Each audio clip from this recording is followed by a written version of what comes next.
Hi guys, welcome back. It's Beth again, and I'm here to talk to you again today about how we can serve with a mighty purpose.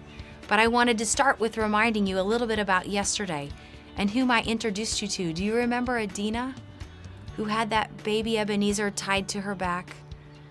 Who, after asking the Lord question after question on how he might provide, he led her to a church and to a safe place where people could take care of him? Do you remember that I told you that the couple in Indiana, the one that had been praying for the Lord to give them direction on how it was that he wanted them to serve in Africa, and he responded by whispering to them about an Ethiopian adoption? The family in Indiana continued to pray, and they told God that whomever he brought into their family, they would say yes.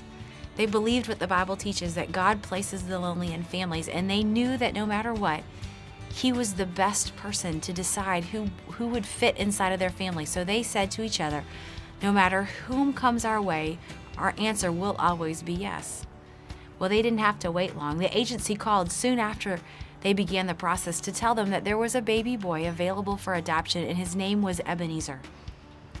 But they wanted them to think about it because Ebenezer was very sick, and they wanted to make sure they understood what it would mean to adopt a child who was ill. They talked about it as a family. They talked to their 3 children about it, and they all began to pray, but they knew in their heart that what they had committed to the Lord was true, that they were going to say yes no matter what. So they called back the agency and said, we'll take him. We've already nicknamed Ebenezer Ben. So they began to look at Ben's picture and pray for Ben, pray that he was feeling okay, pray his heart was okay, and that he had friends and people who could take care of him until they could get there. And they asked the agency if, while they were waiting for all the paperwork it takes for an adoption to finish, if they could go ahead and get some tests done, they could better understand how sick Ebenezer really was, so that when they got home to Indiana, they would know how to best treat him. So that's exactly what happened. Ebenezer went and saw nurses and doctors and went into hospitals and had all kinds of tests. And the family just waited and prayed for what it was exactly that was wrong.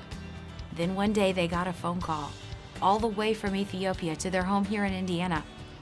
The lady on the other end spoke very slowly so that they could all understand, and she said, I'm holding here the test results of Ebenezer. I'm reading them slowly to you, and here's what it says at the end. Conclusion: Ebenezer is healthy.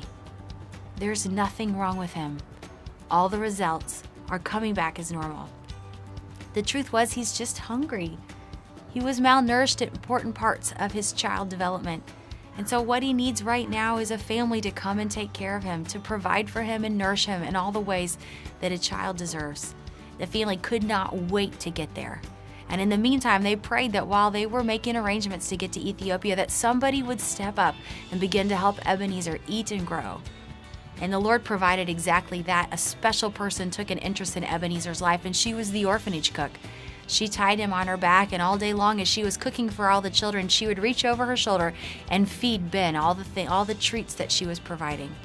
As he began to grow heavier and heavier, the family prepared to fly all the way over from Indiana to Ethiopia to meet him for the very first time. When will Ben find his new family? What about Des on the other boy? Come back next time to find out.